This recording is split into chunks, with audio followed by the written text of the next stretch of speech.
बिस्मिल्लाहिर्रहमानिर्रहीम अस्सलाम वालेकुम नाज़रीन, U watching in person with Laila. नाज़रीन, अॼु तव्हांजी मुलाक़ात असां हिकु अहिड़े नौजवान सां कराईंदासीं जो हमेशह पंहिंजो पाण खे हिकु नए चैलेंज लाइ तयारु रखियो आहे।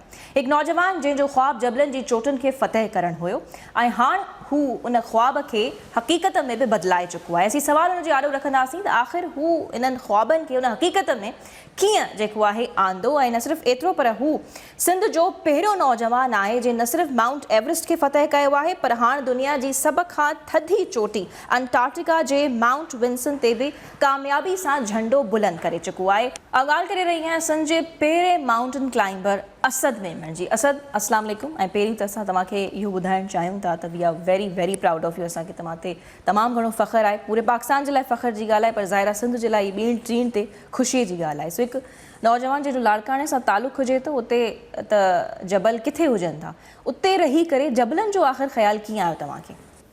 मैम, सभिनि खां पहिरियों त तव्हांजी थोराइतो आहियां जंहिं invited me on the show, जंहिं तव्हां मूंखे घुराए करे न सिर्फ़ु मुंहिंजी कामयाबी बल्कि मुंहिंजी पूरी जेका स्पोर्ट्स आहे उनखे हाईलाइट करण जी कोशिशि कई। So very very much thankful to you. लाड़काणे मां थी करे पहाड़नि जो शौक़ु वॉज़ेंट अ बिल्ट इन थिंग, ॼाए ॼम खां त न हुयो, लेकिन कुझु सालनि जी हिकु सिंधीअ में कीअं चइबो आहे त जी हिकु जुस्तजू चओ या हिकु पैशन चओ, जॾहिं आउं कॉलेज लेवल ते हूंदो हुअमि उतां खां बेसिकली इन जी स्टार्टिंग थी। मुंहिंजे घर में मुंहिंजे फैमिली में कोई स्पोर्ट्समैन न आहे। पहाड़नि ते वञणु किथां तालीम किथां पिराई तव्हां? मुंहिंजी तालीम बेसिकली लाड़काणे मां आहे। लाड़काणे स्कूलिंग ऐं कॉलेज तव्हांजो उतां रहियो? मुंहिंजो ऐं बाद यूनिवर्सिटी में वञणु थियो या यूनिवर्सिटी कोन स्टार्ट कई? यूनिवर्सिटी आउं कराची में आहियां। मुंहिंजी बेसिक जेकी प्राइमरी ऐं हायर एजुकेशन जेकी आहे उहा लाड़काणे में 16 साल, उन खां पोइ यूनिवर्सिटी जे लाइ आउं कराची में आयुमि ताकी पंहिंजी अकेडमिक्स जेको उहो थोरो परसू करे सघां। लेकिन अकेडमिक्स पंहिंजी जॻह ते जॾहिं आउं कॉलेज में हूंदो हुउमि लाड़काणे में, तॾहिं खां ई सफ़र मतिलबु जीअं चइबो आहे न अनकॉन्शियसली, बग़ैर हाज़िर दिमाग़ीअ में ही सफ़र स्टार्ट थियो। ख़बर न हुई त जी अॼु खां 10 सालनि खां पोइ या 9 सालनि खां पोइ असीं हींअर इंटरव्यू कंदासीं ऐं ही सभु शयूं जेके डिस्कस कंदासीं त आउं कान थी आयुमि। त कहिड़ो मूमेंट हुयो जॾहिं तव्हां रियलाइज़ कयो that you are made for this job? मतिलबु लाड़काणे में रही करे शुरूआत किथां थी? ज़रूरु तव्हां कंहिं न कंहिंखे ॾिठो हूंदो, कंहिं मां मुतासिर थिया हूंदव न? न, को रोल मॉडल न आहे, को इंस्पिरेशन न आहे, न को घर भाती आहे, न का हिकु फिगर आहे जंहिंखे तव्हां ॾिसो या जंहिंखे आउं ॾिठुमि कुझु साल पहिरियां। सो इहा स्टार्टिंग ईअं थी जो आउं हिकु वर्कशॉप सोशल मीडिया जे थ्रू ॾिठो, ऐं उहो वर्कशॉप बेसिकली हुयो इस्लामाबाद में। तो इतां खां ई जर्नी माउंटेनियरिंग जी या कोह पैमाई जी स्टार्ट थी थिए। उन वर्कशॉप मूंखे एतिरो मुतासिर कयो जो आउं लाड़काणे मां निकिरी करे इस्लामाबाद पहुतुमि। उहो माण्हू जेको काॾे वियो ई न आहे। सो पहिरियों दफ़ो उहो बि कैपिटल में, उहो बि उन जॻह ते जिते तव्हांजा न सुञाण वारा आहिनि, न तव्हांजा रिश्तेदार आहिनि, न तव्हांखे ज़बान अचे थी। माउंटेन क्लाइंबिंग सां रिलेटेड हुयो? उहो वर्कशॉप हिकु एक्सट्रीम स्पोर्ट्स जो हुयो। उहो एॾो सुठो वर्कशॉप हुयो जो तव्हां ॾिसी करे हिकु मुतासिर थी वेंदव। मतिलबु तव्हांखे ख़बर न आहे त आहे छा। अगरि तव्हां ड्राइविंग जो शौक़ु था रखो ऐं तव्हां एॾियूं सुठियूं गाॾियूं ॾिसो हिकु तस्वीर में, तव्हांजो ऑटोमेटिकली फोकस हुन में हली वेंदो। त मुंहिंजो बि इहो हुयो, मूंखे अजीब ऐं अनोखियूं शयूं करण जो शौक़ु हुयो, ऐं लेकिन उहो जेको वर्कशॉप हुयो उहो बसि एक्सट्रीम स्पोर्ट्स हुयो। अगरि हुते लिखियलु हुजे हा त जी ही पहाड़नि ते चढ़ण जो वर्कशॉप आहे त शायदि न वञा, छो जो मूंखे उते पहाड़नि में दिलचस्पी न हुई। मूंखे कुझु एक्सट्रीम करण जो शौक़ु हुयो। त उन एक्सट्रीम माउंटेन क्लाइंबिंग बि त एक्सट्रीम स्पोर्ट्स में ई अचे, वन ऑफ द पार्ट आहे। एक्सट्रीम स्पोर्ट्स में जहाज़नि तां जंप ॾियण बि हिकु स्पोर्ट्स आहे, रसो पेर में ॿधी करे जंप ॾियण बि हिकु स्पोर्ट्स आहे, जबल तां स्कीइंग करे अचणु उहो बि हिकु स्पोर्ट्स आहे। इहे सभु एक्सट्रीम स्पोर्ट्स में अचनि थियूं। सो हिकु वण आहे, हुन जूं डिफरेंट शाखूं आहिनि, हर शाख जेकी आहे हिकु एक्सट्रीम स्पोर्ट्स में अचे पई। त मुंहिंजी जेकी शाख हुई उहा माउंटेनियरिंग, जेकी आउं इस्लामाबाद में वञी करे बाद में इनखे फिगर आउट कयुमि त यार ही भी हिकु शोबो आहे जिते माण्हू पंहिंजो पाण खे मञाइनि बि था। अच्छा, तयारी तव्हां कीअं शुरू कई? पहिरें कहिड़े जबल ते तव्हां चढ़ियो जंहिंखे तव्हां फ़तह कयो, ऐं उन खां अॻु जी तयारी आख़िर कहिड़ी? ज़ाहिर तव्हां डायरेक्ट जबल ते चढ़णु कोन शुरू कयो हूंदो न। सो कीअं तव्हां प्रिपरेशन कई, कीअं तयारी कई, एंड हाउ चैलेंजिंग इट वाज़ फॉर यू? 2016 में पहिरियों चक्कर इस्लामाबाद में हुयमि। 2016 2017 2018 जे मिडिल ताईं ऐं इहे जेके बि 2-2.5 साल थिया इस्लामाबाद जा हर दफ़ा चकर लॻाईंदो रहियुमि। चकर इन लाइ लॻायुमि जो मूंखे सिखिया खपे। ट्रेनिंग जेकी हुई उहा लाड़काने में या कराची में या इवन सिंध में न आहे, किथे बि न आहे। कंहिंखे अवेयरनेस ई न आहे त ट्रेनिंग त ऐं प्लेटफॉर्म हुजनि त तमामु बाद जी ॻाल्हि आहे। त मूंखे वञिणो पियो इस्लामाबाद ऐं बदकिस्मती सां हाणे इहा रियलाइज़ेशन थी थिए त जेकी सिखिया मां 3 महीननि में हासिलु करे पियो सघां उहा मूंखे 3 साल लॻा सिखण में, छो जो को ॿुधाइण वारो न हुयो। ऐं जॾहिं तव्हां शइ पंहिंजो पाण कंदा आहियो न त तव्हां ऑब्वियसली ग़लति कंदा आहियो, तव्हांखे को हथु पकड़ण वारो न हूंदो आहे त उहो तव्हांखे टाइम वधीक लॻी वेंदो आहे। सो उहे 3 साल आउं ज़ाया त न कया, लेकिन वधीक टाइम लॻो। उन 3 सालनि जी महिनत खां पोइ आउं हलियो हुयुमि ज़िंदगी जो पहिरियों जबल चढ़णु ऐं पाण खे इहो टेस्ट करणु त यार वाक़ई में छा माइनस टेम्परेचर ते आउं बर्दाश्त करे सघां थो, छा ॾुखियाई हासिलु थिए थी, छा जेकी बि आङुरियूं आहिनि मुंहिंजूं उहे थधियूं त नथियूं थियनि।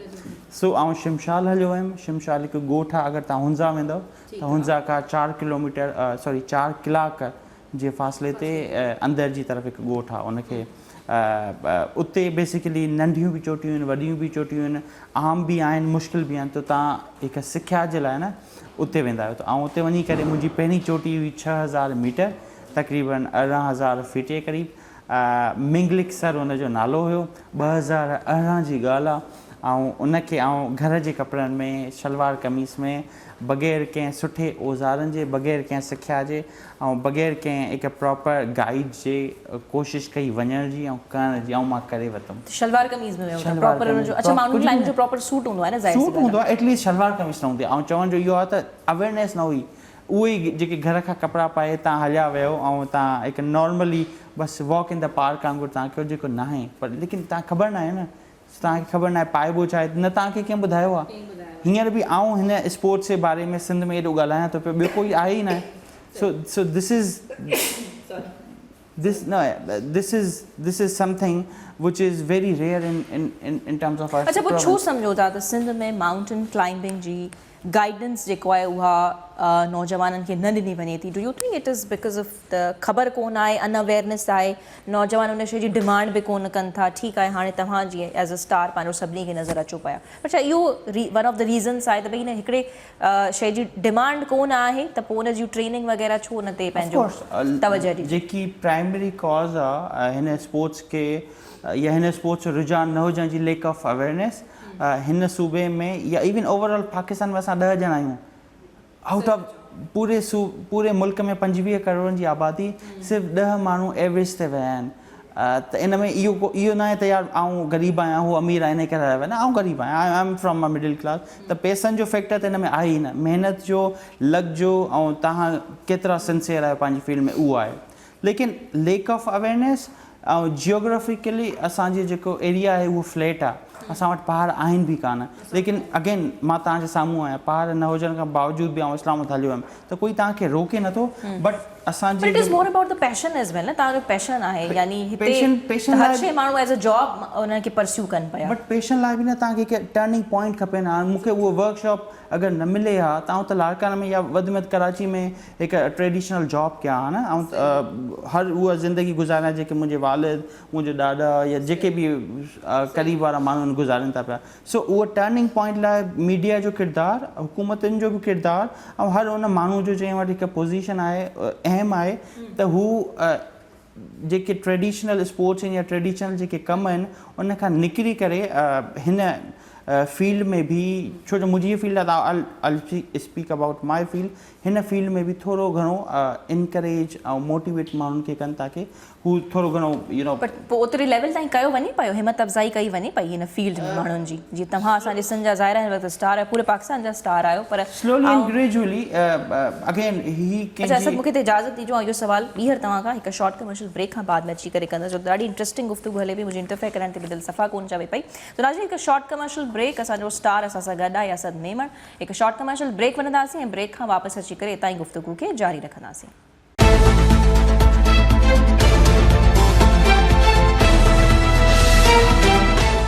वेलकम बैक नाज़रीन, असीं मौजूद आहियूं पंहिंजे सिंध जे सुपरस्टार असद मेमण सां, जंहिं हाल ई में थधी चोटी अंटार्कटिका जी खे समिट कयो आहे, उनखे फ़तह कयो आहे, उन सां ई रिलेटेड असांजी गुफ़्तगू हले पई। सो बहरहाल असां असीं ॻाल्हि कयूं पिया त ही अवेयरनेस कोन आहे सिंध में, नौजवाननि खे ॿुधायो न वञे पियो। ऐं आउं तव्हां खां इहो ई सवाल कयो त शायदि इन जी डिमांड न आहे, पर ऑब्वियसली हिकिड़ो रीज़न न हुजणु घुरिजे, डिमांड आहे। छो त जेकॾहिं असांखे पंहिंजे नौजवाननि खे अॻिते वधाइणो आहे त ज़ाहिर आहे एक्सट्रीम स्पोर्ट्स में बि उन्हनि खे इनकरेज करिणो पवंदो, बिकॉज़ वाई नॉट।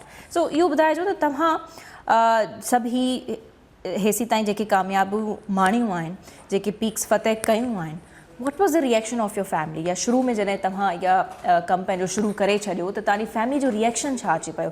छा हुननि तव्हांखे रोकियो न, त मतिलबु हीउ कहिड़ो शोबो आहे जंहिंमें तव्हां हलिया विया आहियो, ऐं हीउ त ख़तरनाक बि आहे, हिन में त जान बि तव्हांजी वञी सघे थी। So what was their reaction? मां उन शोबे सां तालुक़ थो रखां जंहिं शोबे जी अवेयरनेस असांजे पूरे सूबे में ऐं इवन पाकिस्तान में तमामु घटि आहे। त उहो रिएक्शन त अंडरस्टूड आहे त फैमिली जो कहिड़ो हूंदो। इन करे शुरू जा जेके 3 साल आउं तव्हांखे ॿुधाया, ऐं फैमिली खे लाइक 80% त ॿुधायो ई न त आउं कयां छा पोइ, बिकॉज़ शुरू में तव्हां फैमिली खे न ॿुधायो? बिल्कुलु बि न। उन जी वजह इहा आहे त मूंखे पाण खे ख़बर न हुई त आउं कयां छा थो, कीअं थो कयां, ऐं हिन स्पोर्ट्स जो फ्यूचर छा आहे। हिकु शइ जेकी मूंखे पाण खे ख़बर न आहे त आउं तव्हांखे कीअं मोटिवेट ऐं कन्विंस कंदुमि।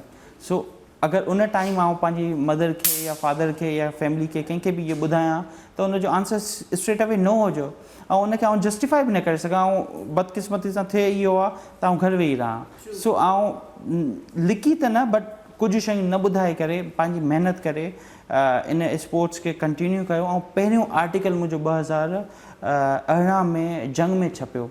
उन खां पोइ हिननि खे, मुंहिंजे वालदेन खे ख़बर पई त जी ही करे थो, ऐं हिन जी थोरी रिकग्निशन आहे।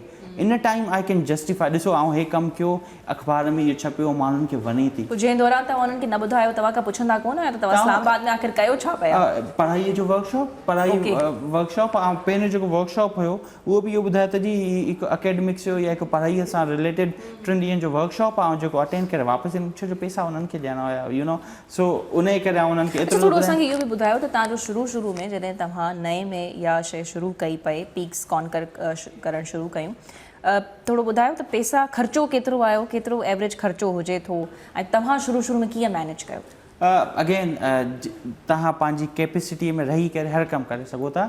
2016 में जॾहिं आउं शुरू कयुमि त मूंखे सिर्फ़ु जहाज़ जी टिकेट खपंदी हुई। उन टाइम एॾी न हुई जहाज़ जी टिकेट। ऐं इस्लामाबाद में रहण करणु त उहो वर्कशॉप सॼो करे पोइ वर्कशॉप इटसेल्फ 10,000 जो हुयो, जेको 3 ॾींहंनि सां हुयो। उहो तव्हांखे हर शइ कराइनि पिया, ऐं ॿियो ख़र्चो जेको हुयो तव्हांखे जहाज़ जो टिकेट खपे। सो इहो कुल मिलाए करे 20 खां 25,000 2016 में तव्हांखे खपे, जेको आउं बसि हेॾां न होॾां पॉकेट मनी सेव करे कयुमि।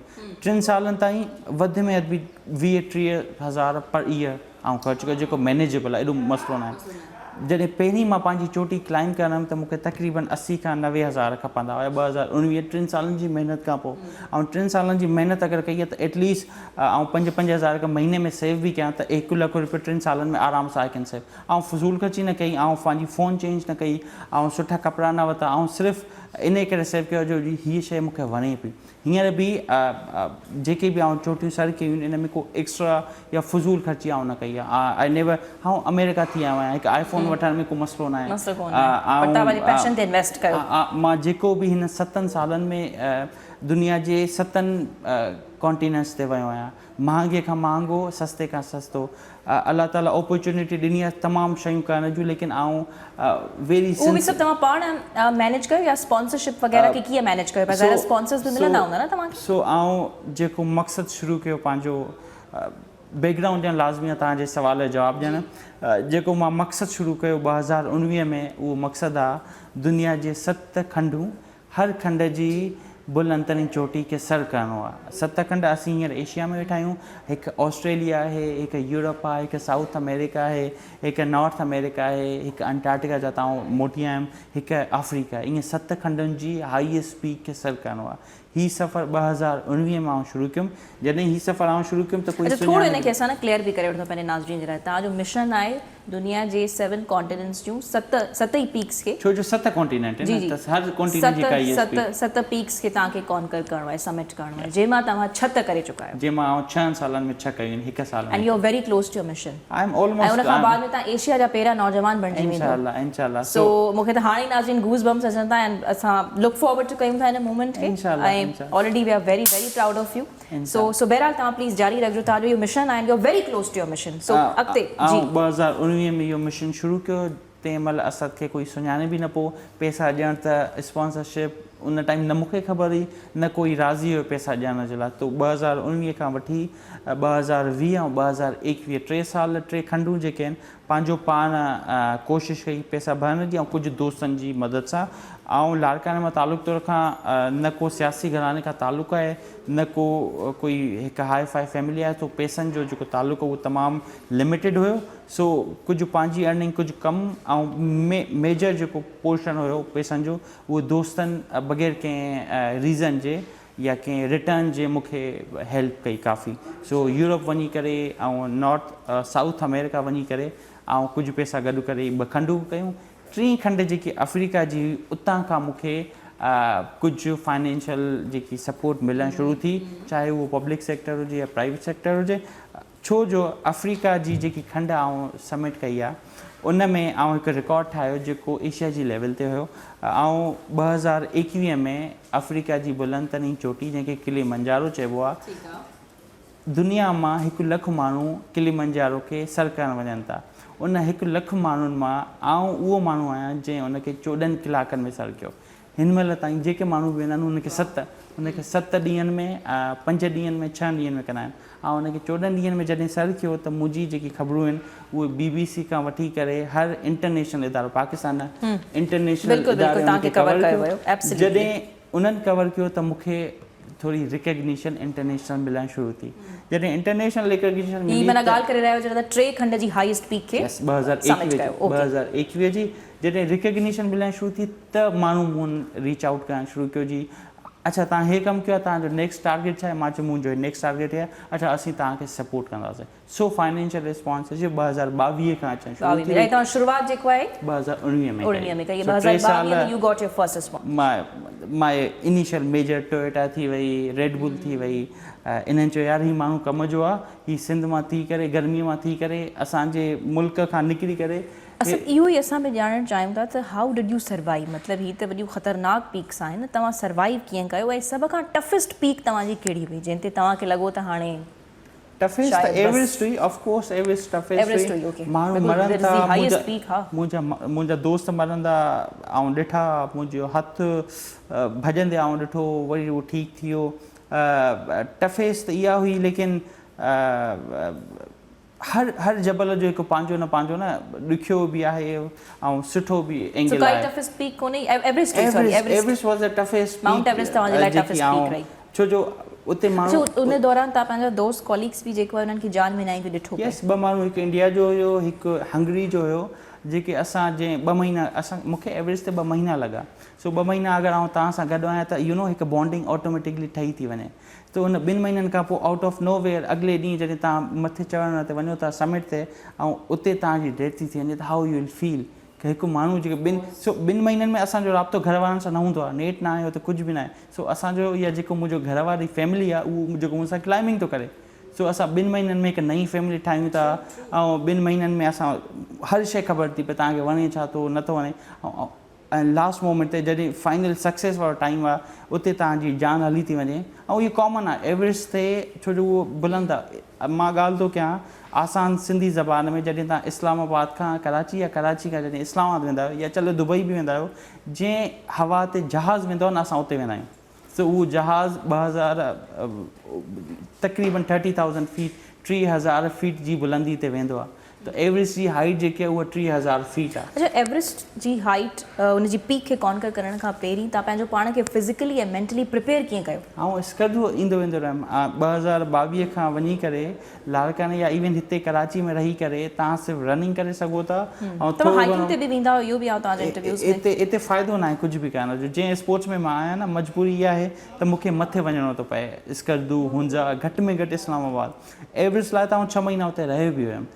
इन जे करे छो जो उहा तमामु घणी बुलंदतरीन चोटी आहे ऐं कराची मां रहां पोइ त हितां वञी करे हुते जेको आहे इलाही ॾुखियो ऐं मुश्किल आहे सो द बेस्ट मेंटली तव्हां रेडी हुयो मेंटली फिज़िकली इमोशनली तव्हांखे रेडी थियणो थो पए अगरि तव्हांखे एॾी वॾी जबलनि जी चोटी खे सर करिणो आहे घर वारनि जी यादि तव्हांखे न अचे अगरि तव्हां मैरिड आहियो त तव्हांजी वाइफ अगरि तव्हां मैरिड न आहियो त तव्हांजी मदर अगरि तव्हां दोस्त वग़ैरह वग़ैरह तव्हांजो तालुक़ु उन्हनि सां कटिजी थो वञे because you don't have a phone there तव्हां 2 महीननि ताईं तव्हांखे कुझु न कुझु करिणो आहे त पोइ तव्हां इमोशनली नए माण्हुनि सां कनेक्ट बिल्कुलु असद जबलनि जूं चोटियूं माइनस में टेम्परेचर सख़्तु थधि ऐं ज़िंदगी विञाइण जा चांसिस जेके आहिनि उते वधीक हुजनि था इम्कान वधीक हुजे 50-50 सो अच्छा 50-50 हुजे या त तव्हां बचंदो या त मर छो जो हुते मेडिकल असिस्टेंस कुझु बि न आहे Asad so do U not fear death हाणे न 9 साल थी विया आहिनि शुरू में थींदो हुयो हाणे त इहो मूंखे अलाह ताला ते यकीन पंहिंजी हार्डवर्क ऐं सेफ्टी मूंखे रोड ते बि एक्सीडेंट थिए थो ऐं उते बि मरी सघां थो ऐं ज़िलज़िलो अची सघे थो हीअ बिल्डिंग बि किरी सघे थी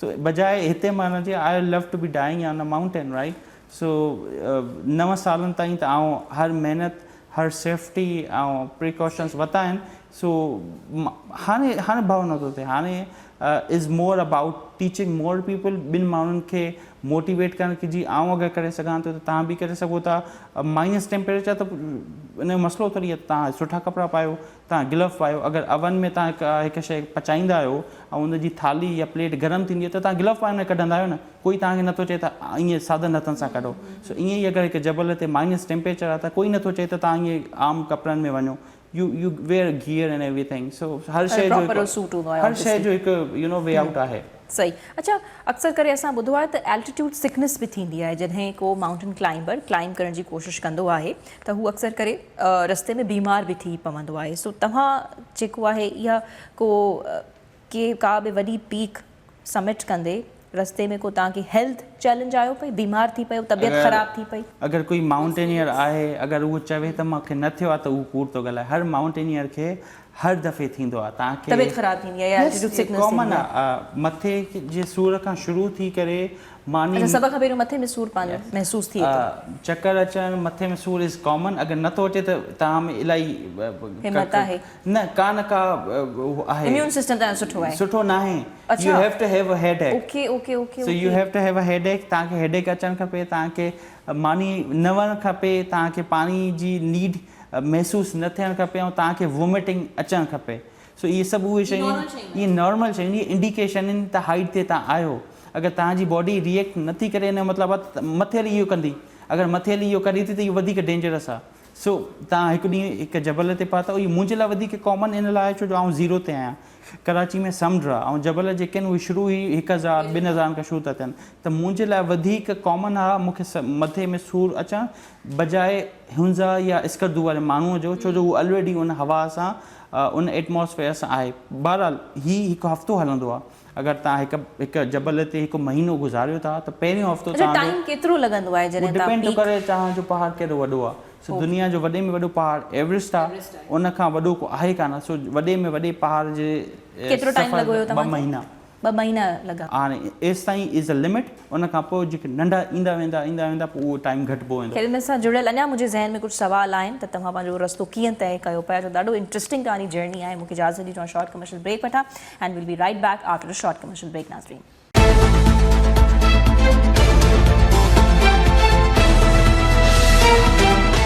वेलकम बैक नाज़रीन असीं मौजूदु आहियूं पंहिंजे सुपरस्टार माउंटेनियर असद मेमण सां ऐं ॻाल्हि हले पई त जॾहिं हू एवरेस्ट खे क्लाइंब कनि पिया त रस्ते में कहिड़ियुनि कहिड़ियुनि ॾुखियाईनि खे मुंहुं ॾियणो पियो सो असद तक़रीबन तव्हां जीअं ॿुधायो त 2 महीना लॻा एवरेस्ट खे क्लाइंब करण में 2 महीना लॻंदा आहिनि हिकु पहाड़ खे अच्छा हर पहाड़ पर ही त हाईएस्ट आहे ज़ाहिर जेको 8000 खां मथे आहे सो दुनिया में कुझु पहाड़ आहिनि जेके 6000 मीटर में आहिनि कुझु 7 में आहिनि कुझु 8 में आहिनि कुझु बिल्कुलु हाईएस्ट में आहिनि जेके 8800 या 9000 जे क़रीब आहिनि त उहे उन्हनि में जेको आहे 1.5 खां 2 महीना लॻनि था अगरि हिकु पहाड़ 8100 आहे त उन में सम्झो 6 हफ़्ता 5 हफ़्ता लॻंदा एवरेस्ट आहे त उन में सम्झो त 8 हफ़्ता 7 हफ़्ता लॻी वेंदा ॿियो सुवाल इहो त रस्ता कीअं ॻोल्हींदा आहियूं असां अगेन कुझु शयूं अल्लाह ताला जे यू नो मर्ज़ी सां थींदियूं आहिनि हिकु पहाड़ खे चढ़ण जा रस्ता कुदरती ठहियलु हूंदा आहिनि के मैन मेड हूंदा आहिनि लेकिन 80% कुदरती ठहियलु हूंदा आहिनि ऐं तव्हांजे पोयां जेकी भित आहे हिनखे नथो चढ़ी सघां because it's too flat same पहाड़नि सां हूंदो आहे तव्हां 90 डिग्री एंगल तव्हां ख़तरनाक एरिया मां गुज़री नथा सघो, सो तव्हां ॻोल्हींदा आहियो त कुदरत तव्हांजे लाइ कहिड़ो रस्तो ठाहियो आहे जिते तव्हां रस्तो फिक्स करे बग़ैर किरण जे वञी सघो। सो एवरेस्ट जी अगरि असां मिसाल ॾियूं या K2 असां वटि पाण आहे उन जी मिसाल ॾियूं त इन्हनि जा कुदरती ॿ रस्ता आहिनि चढ़ण जा। असां उनखे चवंदा आहियूं साउथ ऐं नॉर्थ। साउथ मतिलबु जुनूब वारी जॻह ऐं नॉर्थ वारी मथे वारी जॻह। सो इहे ॿ मुल्क आहिनि। बदकिस्मती सां या क़िस्मती सां K2 बि अधु असां वटि आहे, अधु चाइना वटि आहे। ऐं नेपाल में जेको एवरेस्ट आहे उहो बि अधु नेपाल में आहे, अधु चाइना में आहे। सो जॾहिं तव्हां नॉर्थ एंड साउथ जी ॻाल्हि था कयो त नॉर्थ हलियो वेंदो चाइना में, साउथ हलियो वेंदो उन्हनि जे पंहिंजे मुल्क में। सो तव्हां वटि ॿ ऑप्शन हूंदा आहिनि, या त तव्हां हिन तरफ़ मां वञो या तव्हां हुन तरफ़ मां वञो। सो असीं डिसाइड कंदा आहियूं त जी ॿिन्हिनि खां अगेन इंसान आहे न, असांखे बचाइणो आहे, डेंजरस ज़ाहिरी तौर ते त कोई ख़तरो मुंहुं न आहे वठिणो न। सो जेको सोलो रस्तो हूंदो आहे ॿिन्हिनि मां, आहिनि त ॿई मुश्किल, लेकिन बनस्बत जेके सोलो रस्तो हूंदो आहे ओॾे असां चूज़ कंदा आहियूं। नॉर्मली जेके साउथ वारा रस्ता हूंदा आहिनि उहे हमेशह सोला हूंदा आहिनि ऐं कम ख़तरे वारा हूंदा आहिनि। सो असीं एवरेस्ट में बि साउथ मां वेंदा आहियूं, असां K2 में बि जेको आहे साउथ मां वेंदा आहियूं। सो एवरेस्ट में अगरि तव्हां साउथ मां वञो त तव्हांखे 2 महीना लॻनि था। इन 2 महीननि में तव्हांजो खाधो, सुम्हणु, खाइणु, पीअणु, रहणु, everything is on the mountain. कुझु बि जेको अच्छा, छा खाईंदा आहियो पोइ तव्हां हर उहा शइ खाईंदा आहियो जेकी तव्हांखे 2 मिंटनि में मिली सघे ऐं 2 मिंटनि में डाइजेस्ट थी सघे। 2 मिंटनि में फॉर एग्जांपल तव्हां एवरेस्ट ते जॾहिं चढ़ो पिया त छा खाओ पिया रस्ते में? चॉकलेट्स, पीनट जेके हूंदा आहिनि, भुॻड़ा थी विया, नेज़ा, पिस्ता, ड्राई फ्रूट जेको बि थी वियो, हर उहा शइ जेकी सवली आहे खोलण में ऐं खाइण में, सिंपल। मानी न आहे, उते पचाईंदो केरु, पचंदी कीअं, माइनस टेम्परेचर में गरम कंदा। स्टे बि कंदा वेंदा हर जॻह ते हर राति जो तव्हांजो स्टे आहे। डिपेंड थो करे मौसम केतिरी सुठी आहे। एवरेस्ट में 4 स्टेजिस या 4 कैंप हूंदा आहिनि। तव्हां हिकु स्टेज ते हिकु ॾींहुं बि गुज़ारे सघो था, हिकु हफ़्तो बि गुज़ारे सघो था। डिपेंड थो करे तव्हांजी साह केतिरो सुठो आहे खाइण में। अगरि तव्हांखे मुश्किल थी थिए साह खाइण में, हर ॾींहुं मथे था वञो, हर ॾींहुं मुश्किल आहे साह खाइण में, ऐं हर ॾींहुं जेको आहे तव्हांजो साह जी जेकी ॿाहिरि जी हवा में साह ऑक्सीजन आहे उहा घटिजे थी। सो इन करे तव्हांखे, हालांकि अगरि पेपर ते त 4 किलोमीटर आहे, वर्टिकली अगरि तव्हां ॾिसो न एवरेस्ट इहो सिर्फ़ु 4 किलोमीटर आहे, तव्हां हिकु ॾींहं में करे सघो था। त पोइ 2 महीना छो था लॻनि? 2 महीना इन लाइ था लॻनि जो तव्हांजी साह जी जेकी कैपेसिटी आहे न या जेकी कुवत आहे उहा एॾी सुठी न आहे। तव्हांखे अगरि मां हीअं अलाह ना करे मां मथे मोकिलियां, तव्हां यू विल डाई, फ़ौरन तव्हां मरी वेंदो। बिकॉज़ हिते ऑक्सीजन लेवल 100% आहे, उते 20% आहे, थींदी वञे पई ऐं हिकदमि तव्हांजी बॉडीअ खे ख़बर ई नथी पए त थियो छा। इन करे तव्हांखे 2 महीना खपनि जो तव्हांजी बॉडीअ खे तव्हांखे ॿुधाइणो आहे त हाणे ऑक्सीजन घटि पई त हाणे घटि थींदी, हाणे घटि थींदी, हाणे घटि थींदी, हाणे घटि थींदी। अगरि तव्हां डायरेक्ट वेंदव त there is no other way, you will die. So इन करे इहो 2 महीना बि तमामु वॾो टाइम आहे ऐं यानी हिकु जबल जी चोटी ते तव्हां चढ़ो पिया, पोइ तव्हांजे खाइण पीअण जो सामान इहो ख़तमु न थी वेंदो आहे? न, असां इनफ खणंदा आहियूं। ॾिसो न, हिकु वज़न केतिरो हूंदो आहे? 15 ग्राम। हिकु 15 ग्राम जो हिकु पैकेट तव्हांजे हिकु टाइम जो खाधो आहे। 15 ग्राम 15 ग्राम माना 250 ग्राम पाव हूंदो आहे। हाणे पाव में तव्हांजा 10 पैकेट अची विया, माना तव्हांजा 3 ॾींहं ईअं गुज़री विया। 1 किलो में तव्हांजा 6 ॾींहं गुज़री वेंदा। अगरि असां मानी चांवर कयूं त उहो ई 5-6 किलनि जी वज़न अची वेंदो। सो हर शइ कैलकुलेटेड आहे। माउंटेनियरिंग में हर शइ जेकी आहे न उहा काउंट थी करे तव्हां केतिरो वज़न खणो था, तव्हांजो सक्सेस उन ते डिपेंड थो करे। असां 100 kg खणंदा आहियूं। अगरि 100 kg में अगरि 10 किलो अगरि असां खाधो खणी हलूं ऐं खाधे जी बजाय ते असां अगरि बूट न खणी वञा त उहो वधीक जेको आहे न उहो डिफरेंट आहे ऐं उहो हार्ड आहे। अच्छा, को अहिड़ो जबल आहे जंहिंखे तव्हां ॿीहर क्लाइंब करणु चाहींदव? हाली फ़िलहाल त कोई बि न। हाली फ़िलहाल बिकॉज़ तमामु ॾुखियो आहे। हींअर न मां तव्हांखे इंटरव्यू में ॿुधाए सघंदुमि, न तव्हां वीडियोज़ में। Still feel it, you can feel it, but even after seeing my videos of the mountains, तव्हांखे उहो तजुर्बो न थींदो जेसिताईं तव्हां फिज़िकली पहाड़ ते न हूंदो। सो हर पहाड़ जी आई एम वेरी हैप्पी कि आउं कयो आहे, लेकिन ॿीहर वञण जो मतिलबु आहे त पंहिंजी ज़िंदगी खे 50-50 में वरी रखो, या त तव्हां वापसि ईंदो या त तव्हां वापसि न ईंदो। अच्छा, वरी चढ़े तो माण्हू वरी वापसि बि त अचे पियो। उहो अञा ॾुखियो आहे। उहो जेके बि माण्हू मरंदा आहिनि, जेके बि मुंहिंजा दोस्त बि जेके मरिया, उहे वेंदे थोरी मरिया, उहे वापसि ईंदे मरिया न। हुन जेके इंडिया वारो हमरा मरियो उहो बि वापसी में मरियो। ॿियो हंगरी वारो जेको मरियो उहो बि वापसी में मरियो। वेंदे ऐं इहो त अलाह ताला जो दुआऊं सभिनि लेकिन वेंदे असीं हमेशह फोकस्ड आहियूं ऐं तव्हांजे ऑफिस में ईंदे ईंदे फोकस्ड हूंदो त मूंखे डायरेक्शन सही वठणी आहे, मूंखे हेॾे टर्न करिणो आहे। हाणे वेंदे मूंखे पाण ख़बर न आहे त मां घर को इशू न आहे, मां 10 कलाकनि में पहुचां 5 कलाकनि में, सो असांजो फोकस हलियो थो वञे, असांजो जेको मक़सदु आहे उहो हलियो थो वञे, असांजी डायरेक्शन हली थो वञे, एंड दैट्स वेयर यू पीपल डाई। अच्छा, जॾहिं तव्हां ही जेके 6 पंहिंजो पीक्स कॉन्कर सबमिट कयूं आहिनि, वापसि अची करे सभ खां पहिरियों राब्तो कंहिंसां कंदा आहियो? अम्मी सां, वालदा सां, ऑब्वियसली उन्हनि खे ख़बर हूंदी आहे त आउं कंहिं महिल थो अचां, ऐं इनिशियल कॉन्टेक्ट मुंहिंजी फैमिली हूंदी आहे ऑब्वियसली, बाक़ी ॿिया जेके आहिनि उहे त उन्हनि खे ऑटोमेटिकली बाद में ख़बर पइजी वेंदी आहे। सिके माउंटेन जी पीक खे सबमिट कंदे वक़्तु असल में इहो त तव्हां टॉप माउंटेन ताईं हिकिड़ो ख़ूबसूरत नज़ारो बि नज़र ईंदो आहे, त कहिड़े माउंटेन ते अंटार्कटिका जो फ़ाइदो इहो आहे त एवरेस्ट ख़ूबसूरत नज़ारो तव्हांखे नज़र आहे टॉप माउंटेन मां?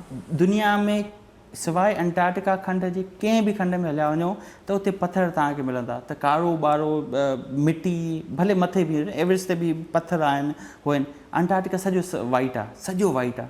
सो जॾहिं तव्हां मथे टॉप ते पहुचो था, चौधारी ॾिसो था थधो कॉन्टिनेंट आहे, उहो वाइट आहे, थधे में थधो, white and everything. So scenery wise and हीअ जेके वापसि मां आयुमि त इहो तमामु सुठो हुयो। अंटार्कटिका, यस। अच्छा, ये तो थधी में थधी पीक आहे न दुनिया जी? -70 -50। सो असद, हाउ डिड यू सर्वाइव? मतलब वी आर वेरी हैप्पी त तव्हां असांजे साम्हूं वेठा आहियो, अल्हम्दुलिल्लाह, पर कीअं तव्हां थधी टेम्परेचर असां त थोरी एसी बि बर्दाश्त कोन करे सघंदा आहियूं, कीअं तव्हां की पंहिंजो पाण खे प्रिपेयर रखियो? वाज़ इट जस्ट योर पैशन या पंहिंजो तव्हां पूरी तयारी सां विया हुयो? ऑब्वियसली तयारी सां त वियो हुउमि, पंहिंजो होमवर्क करे वियो हुउमि। गियर हूंदो आहे जेको तव्हांखे सर्वाइवल में हेल्प थो करे, तव्हांजी विल हूंदी आहे जेकी तव्हांखे हेल्प थी करे, ऐं तव्हांजो मक़सदु हूंदो आहे जेको तव्हांखे हेल्प कंदो। सो इट्स नॉट जस्ट मां कोई 30 मार कान या कोई असां लाइ फ़िलहाल तव्हां 30 मार कान ई आहियो। न, मतिलबु मां सिर्फ़ु चवणु इहो थो चाहियां त अगरि आउं लाड़काने मां थी करे if I can do it, anybody from Hyderabad, Sukkur, Jamshoro can do it. I have nothing special, मुंहिंजी उहो ई जिस्म ठहियलु आहे जेको कंहिं बि नौजवान जो कंहिं बि ॻोठ में कंहिं बि काथा में हूंदो। सो अगरि इहो सोचनि त जी आउं सर्वाइव कयुमि ऐं हिन वटि का स्पेशल फीचर्स आहिनि, त न, मां महिनत कई, मूं वटि गियर हुयो, मूं वटि डिटर्मिनेशन हुई ऐं थोरो हार्ड वर्क हो। So yes, with all those शयूं in my mind and mentally strong, anybody can do it. Asad, हाल ई में जॾहिं तव्हां माउंट विंसन खे कॉन्कर कयो, सबमिट कयो, जेकी दुनिया जी ज़ाहिर आहे थधे में थधी पीक हुजे, तीअं तव्हां ॿुधायो पिया त उते केतिरो न मुश्किल हो, बट यू स्टिल माशाल्लाह सर्वाइव्ड। ऐं बाद में असीं ॾिठोसीं त चेयरमैन पीपल्स पार्टी बिलावल भुट्टो ज़रदारी साहब पोस्टेड योर वीडियो, ठीकु आहे, जंहिंमें तव्हां ज़ाहिर ॿुधायो पिया त तव्हां सबमिट करे चुका आहियो। महसूसु कीअं थियो? डू यू थिंक इहा रिकग्निशन इनफ हुई हुननि जी तरफ़ां? उन खां बाद में बिलावल साहब जी तरफ़ां तव्हां सां को राबितो करण जी कोशिशि कई वई? बिलावल साहब हुजनि या पुछणु चाहींदसि त CM सिंध पारां बि छा तव्हां सां राब्ते करण जी कोशिशि कई? आई नो त तव्हां मेयर साहब सां काफ़ी दफ़ा मिली चुका आहियो ऐं काफ़ी हुननि खे सजेशन्स बि ॾिनियूं आहिनि तव्हां त अञा छा थियणु घुरिजे, पर आउं ॼाणणु चाहींदसि बिलावल साहब त राब्तो थियो मिलण जे लाइ या कुझु? बिलावल साहब हैज़ बीन वेरी काइंड। आउं उन्हनि सां कुझु साल पहिरियों मिलियो हुयुमि and he invited me to his house. So as far as posting my video, Mubarak Jan is more than welcomed। उहो तमामु ख़ुशी जी ॻाल्हि आहे त जी चेयरमैन साहब जेके आहिनि हिन स्पोर्ट्स खे, अगेन उन्हनि जी ग़लती कंहिंजी बि ग़लती न आहे, न इवन हुकूमत जी ग़लती आहे, ग़लती इन द सेंस कि हिन स्पोर्ट्स खे प्रमोट करणु, छो जो अवेयरनेस न आहे। आउं बि अगरि CM हुजां या आउं बि हिकु अथॉरिटी हुजां ऐं कोई हिकु माण्हू अची करे चवे त जी हिन स्पोर्ट्स खे प्रमोट करणु, शायदि हुकूमत जो किरदारु अचे था थो न, त नौजवान नौजवान पंहिंजी राय त ॾियनि न, ऐं उहो कमु कंदुमि जिते 10 माण्हू चाहिनि था rather than 1। So it's exceptional case in my case. ऐं हुकूमत या बिलावल साहब या CM साहब हैज़ बीन वेरी काइंड। नौजवान जी ज़ाहिर इहा माउंटेनियर थियणु उन्हनि जी प्रायोरिटी में अचे बि कोन पई, ॾाढी उन्हनि खे मुश्किल ख़बर न आहे न त रिटर्न छा आहे। एग्ज़ैक्टली, तव्हां क्रिकेट में तव्हां TV में अचो था, तव्हांखे पैसा मिलनि था, तव्हां फुटबॉल में अचो था, तव्हांखे पैसा मिलनि था, by end of the day तव्हांजी फैमिली तव्हांखां इहो पुछंदी, ठीकु आहे तव्हां 2 साल हिन में तव्हां केतिरा कमाया या तव्हांखे केतिरा पैसा मिलिया, इहो ई आहे न, टू बी वेरी ऑनेस्ट। त उहो कमु आहे हिकु प्लेटफॉर्म हुजण जो। PCB तव्हांजे क्रिकेटरनि खे पैसा थी ॾे मंथली, उन्हनि खे को परवाह न आहे। सो असां वटि उहो प्लेटफॉर्म हुकूमत जी तरफ़ां ठाहिणु खपे जेकी ठहंदी and I really hope I have made some of the people CM साहब सां त मुलाक़ात न आहे थी हिन महिल ताईं बिलावल साहब सां बि न थी आहे लेकिन अगेन पॉलिटिकली हुननि जूं एॾी कमिटमेंट्स आहिनि शायदि हू टाइम न ॾेई सघनि पर सिंध जे नौजवाननि खे ज़ाहिर एनकरेज त करे सघनि था न हिन में पॉलिटिकल कमिटमेंट्स ठीकु आहे पंहिंजी जॻह ते लाज़मी हूंदियूं पर छा तव्हांखे का शिकवा शिकायत आहे सिंध हुकूमत खां शिकायत या सिंध वासियुनि खां जेतिरी रिकग्निशन तव्हां डिज़र्व कयो था ओतिरी तव्हांखे मिली आहे सपोर्ट जेतिरी तव्हां डिज़र्व कयो था ओतिरी तव्हांखे मिलणु घुरिजे हेल ताईं आहे ॾिसो मुंहिंजी हमेशह इहा ई आहे त मां महिनत कंदुमि अलाह ताला मूंखे हिकु वे आउट ॾींदो ऐं हर शइ जो टाइम आहे अॼु खां 9 साल पहिरियों त आउं त हीअ बि न पियो करे सघां सो तव्हां मूंखे घुरायो एवरीथिंग एज़ अ टाइम हर शइ जो टाइम आहे अरशद नदीम खे ॾिसो हर को हुन जी बिल्कुलु मिसाल अरशद ॾींदो आहे नदीम जी असां जेकॾहिं ॻाल्हि कयूं त हुननि खे त काफ़ी बेनिफिट्स मिलिया जॾहिं But ऐं हू बि 40 years हुन हुननि खे ॾिसो इहो बि बिल्कुलु ॾिसणो 40 साल हुननि महिनत कई 40 सालनि खां पोइ हुन आउं 26 सालनि जो आहियां 14 साल मूं वटि आहिनि ऐं शिकायत 14 सालनि खां पोइ कंदुमि हाणे त मूंखे अञा घणो कुझु करिणो आहे अॼु CM साहब न कंदो सुभाणे कंदा सुभाणे न ॿिए कंदा ऐं हुन CM साहब जे आसरे ते वेठो आहियां but he is been supportive ऐं यू नो कंहिंजे आसरे ते रहण बि न हिकु तमामु घणी मुश्किल ॻाल्हि आहे त हुननि जे आसरे ते आउं न करे न सघंदुमि बिल्कुलु ऑब्वियसली इहो तव्हां चओ बि कोन था हुनजे लाइ त असीं पुछूं था असीं चाहियूं था त हू Yeah, तव्हांखे so- फुल सपोर्ट कनि बिलावल साहब हुजनि या CM साहब हुजनि त भई असांजे सिंध वासी आहियो सिंध जा नौजवान आहियो एक्सट्रीम स्पोर्ट्स में आहियो नालो रोशन कयो पिया त why not I really hope कंदा लेकिन हर शइ जो टाइम आहे शायदि हुननि जी जेकी मुंहिंजी अचीवमेंट्स आहिनि हुननि जे नज़र मां न गुज़री आहे शायदि गुज़रंदी and they will be more than happy to help me out to have this platform छो जो तव्हां शुरू में चयो न त मुंहिंजो 7 समिट्स जो गोल जेको आहे उहो ख़तमु थियण ते आहे सो हाणे जेकी मूंखे इहा ई वॾी ॻाल्हि आहे इंटरव्यू जी जेकी मेन ॻाल्हि आहे नाज़रीन असांजी उहा इहा ई आहे त Asad Memon is very much close to his mission he 7 continents मां 6 कॉन्टिनेंट्स टू पीक्स कॉन्कर करे चुको आहे समिट करे चुको आहे फतेह करे चुको आहे हाणे जॾहिं 7 ईअं कंदो त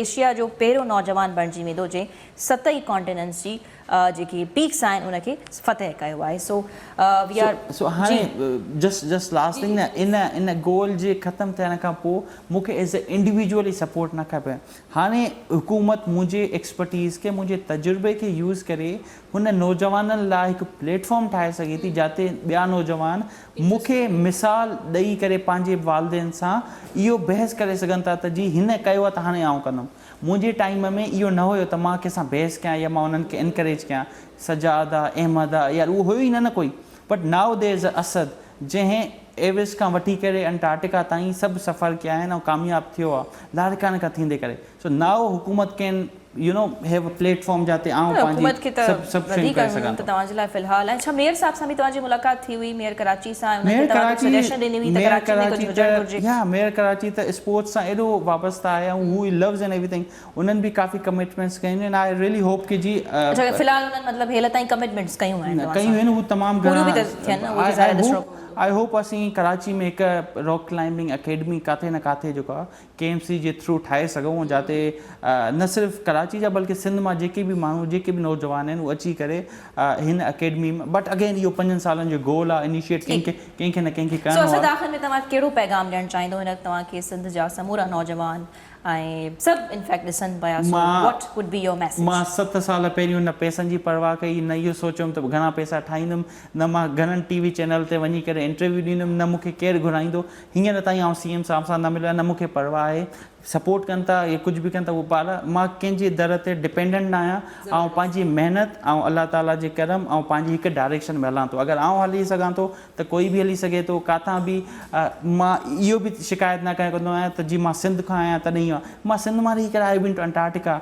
सो तव्हां ॾिसो नंढनि इशूज़ खे छॾियो हार्डवर्क कयो शॉर्टकट न कयो and there be time Allah ताला तव्हांखे हेल्प कंदो ज़बरदस्त sir thank you very much and we are very very proud of you ऐं ऑलरेडी असां एक्साइटेड आहियूं that you are very close to your mission ऐं अलाह साईं तव्हांखे सिहत ॾे ऐं त तव्हांजो जेको मिशन आहे तव्हां उनखे पूरो कयो ऐं उनखां बाद में बि उमेदु कयूं त तव्हां असांखे वरी टाइम ॾींदो असीं तव्हांजो इंटरव्यू कंदासीं सो अगेन समूरी सिंध खे समूरे पाकिस्तान खे तव्हां ते तमामु घणो फ़ख़्रु आहे तव्हांजे क़ीमती वक़्त जी वॾी महिरबानी अञा तव्हां सुठियूं खोड़ मंज़िलूं माणियो असांजी दुआ आहे सो नाज़रीन जॾहिं प्रोग्राम में एतिरो ई असद मेमन सां तव्हांजी मुलाक़ात कराईसीं वधीक मुलाक़ात ॿियनि महिमाननि सां कराईंदासीं ऐं ज़ाहिर आहे जॾहिं असांजो पंहिंजो टाइम ईंदो सो फ़िलहालु एतिरो ई वधीक मुलाक़ात थींदी ईंदड़ हफ़्ते अल्लाह हाफ़िज़